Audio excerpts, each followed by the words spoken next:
ఉన్నామో అవే విషయాన్ని ఆ బాలిక చెప్పారు. ప్రస్తుతం సంగీత తండ్రి బాలాజీ మనకి అందుబాటులో ఉన్నారు. ఆయనతో మాట్లాడదాం. బాలాజీ గారు, బాలాజీ గారు, మీకు జరిగిన ఈ అన్యాయం ఎవరికి జరగకూడదు, ఇలాంటి కష్టం ఎవరికి రాకూడదు, ఏ తండ్రికి ఏ తల్లికి రాకూడదు. మీ కుమార్తె ఇలా చనిపోవడం అత్యంత దురదృష్టకరం. I'm sorry. సో మీరు ఈ బాధ నుంచి కోలుకోవాలని కోరుకుంటున్నాం, బయటకు రావాలని కోరుకుంటున్నాం. కానీ ఒక్కసారి ఈ ఘటన జరిగిన తర్వాత పోలీసులు ఆటోలో నుంచి అమ్మాయిలు దిగిపోతుంటే దూకుతుంటే డ్రైవర్ చూడలేదు అని చెప్పారు. ఆటోలో నుంచి దిగిపోతూ పడిపోయారు అని స్థానిక ఎమ్మెల్యే చెప్పారు. కానీ మీరు ఇంకో బాలికతో మాట్లాడుతున్నప్పుడు సంచలన విషయాలు బయటకు వచ్చాయి. మేము తొలి రోజు నుంచి వ్యక్తం చేస్తున్న అనుమానాలు కూడా అవే. ఏంటి అసలు ఏం జరిగింది? ఆ బాలిక చెప్పిన విషయాలు ఏంటి? మీకు తెలిసిన విషయాలు ఏంటి? హలో బాలాజీ గారు సార్. సార్ ఏం జరిగిందండి ఆ రోజు? ఏం జరిగిందని తెలిసింది మీకు?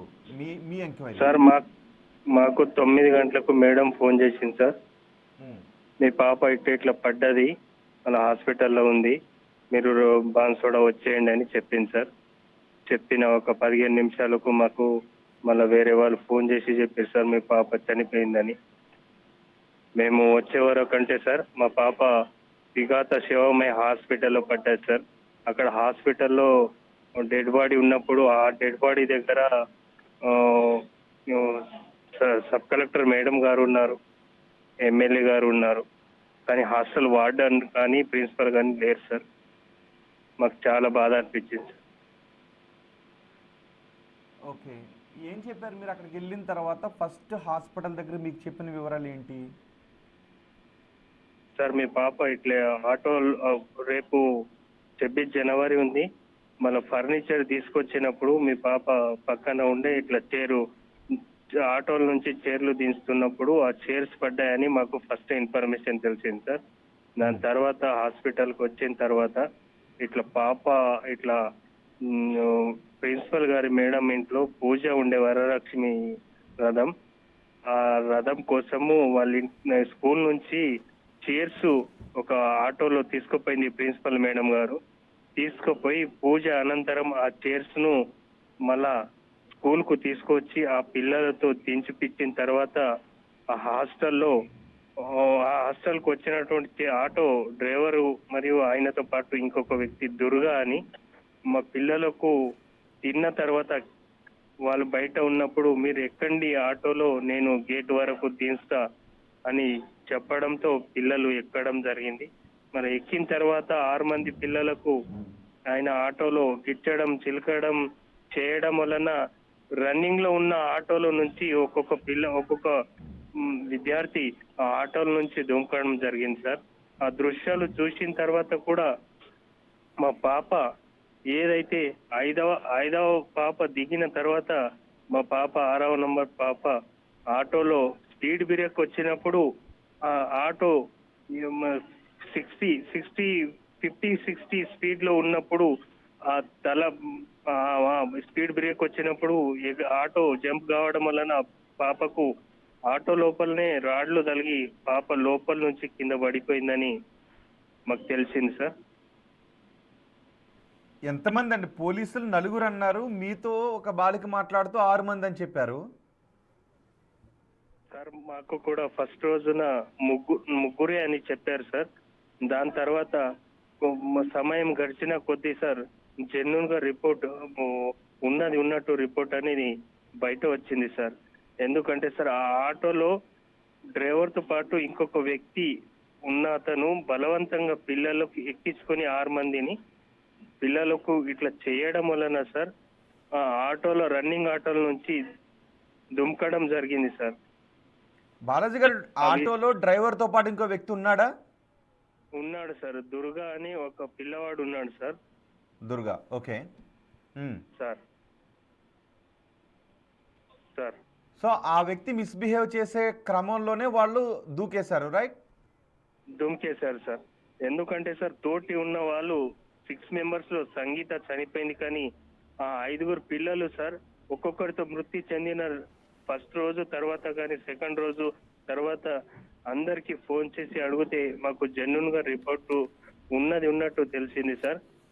ఆటో చైర్లు దించిన తర్వాత ఆటో డ్రైవర్ తో పాటు అతను వచ్చిన వ్యక్తి ఆటోలో పిల్లలను బలవంతంగా ఎక్కించుకొని పిల్లలకు చిలకడం గిచ్చడం వల్లనే ఆటోల నుంచి రన్నింగ్ ఆటోల నుంచి పడిపోయినాం అంకుల్ అని క్లియర్ కట్ గా 5 మంది పిల్లలు చెప్తున్నారు సార్. మేము అసలు ఫోన్ ఎందుకు చేసి ఎక్కారు అడిగినా కానీ ఆటోలోకి ఎందుకు మీరు ఎంతమందితో మాట్లాడారండి మిగిలిన ఐదుగురితో? సార్ ఎవరైతే ఇప్పుడు మా పాప చనిపోయింది ఉమ్. 6 మందిలో 5 మందికి మాట్లాడినాం సార్. వాళ్ళ గాయాలు కూడా చూసినాం. వాళ్ళు వస్తా అన్నారు నెక్స్ట్ డే, కానీ వాళ్ళకు మళ్ళీ ఏం చేశారో మళ్ళీ నెక్స్ట్ డే పోదామనే వరకంటే మీడియా ముందు పోదామనే వరకంటే మాకు ఈ పని ఉంది ఆ పని ఉన్నదని చెప్తున్నారు. కానీ పిల్లలు సార్ తోటి తనతో ఉన్న కొలిక్కు మా పాప ఫ్రెండ్స్ చెప్తున్నారు అతి వేగము ప్లస్ ఆయన అట్లా చేయడం వలన మేము దుమికేసాము. లాస్ట్ కు సంగీత ఉండే, సంగీత కోసం మేము దిగు అన్నా కానీ ఆమె వెనుకకు ఉండడం వలన లాస్ట్ లో ఇట్లా జరిగిందని క్లియర్ గా పిల్లలు చెప్తున్నారు సార్. అసలు ఆ టైంలో ఎక్కడికి తీసుకుని వెళ్ళాలి అని ఆటోలో ఎక్కించుకున్నాడు, ఎక్కమనేటప్పుడు ఏం చెప్పాడు అని చెప్తున్నారు ఆ పిల్లలు మీకు? సార్ పిల్లలు మేము మీకు గేట్ దగ్గర దించేస్తాం నడవండి, మీరు చైర్ దించారు కదా గేట్ దాకా డ్రాప్ చేస్తామని చెప్పారంట సార్. రామ్ అంటే కూడా మీకు మేము ఉన్నాం కదా ఎక్కండి అని బలవంతంగా పిల్లల్ని ఎక్కించుకున్నాడంట సార్. గేట్ దగ్గర దింపేస్తామని పిల్లల్ని ఎక్కించుకున్నాడు. అవును సార్. ఓకే, ఎక్కించుకున్న తర్వాత అతను గిచ్చుతూ ఉంటే ఒక్కొక్కరు దూకేశారు, ఆపమన్నా కూడా ఆపలేదు అని చెప్తున్నారు పిల్లలు. అవును సార్. ఓకే, మరి మీకు ఈ విషయాలు తెలిసిన తర్వాత మీకు హాస్పిటల్ దగ్గర అధికారులు చెప్పిన విషయాలు వేరు, ఈ పిల్లలు చెప్తున్న విషయాలు వేరు. అప్పుడు ఏమనిపించింది మీకు? సార్ బాధ కలుగుతుంది సార్. ఇట్లాంటిది సిచ్యువేషన్ వేరే విద్యార్థులకు రావద్దు. అలా కదండి, ఇందులో ఏదైనా వాస్తవాలను దాచే ప్రయత్నం చేస్తున్నారు అని ఏమైనా అనిపించిందా? ఎందుకంటే అక్కడ మీకు 4 పిల్లలు ఉన్నారు అని చెప్పారు, ఆటోలో నుంచి దిగిపోతూను పడిపోయారు అని చెప్పారు. కానీ ఇక్కడికి వచ్చిన తర్వాత ఒకడు మిస్బిహేవ్ చేసే ప్రయత్నం చేశాడు, బలవంతంగా ఆటోలోకి ఎక్కించుకున్నారు అనే విషయాలు తెలిసాయి. మీరు ఇమీడియట్గా మరి అధికారుల దగ్గరికి వెళ్ళే ప్రయత్నం లేదు, ఇందులో జరిగింది ఇది అని చెప్పే ప్రయత్నం ఏమైనా చేశారా? సార్ చేస్తున్నాం సార్. ఇప్పుడు నిన్న లేదా మొన్న సార్ మా నిజామాబాద్ కలెక్టర్ గారి ఆఫీస్ కార్యాలయానికి వెళ్ళినాం సార్. కలెక్టర్ సాబు లీవ్ లో ఉన్నారు కాబట్టి అక్కడ లోకల్ బాడీ కలెక్టర్ గారిని విన్నవించినాం సార్.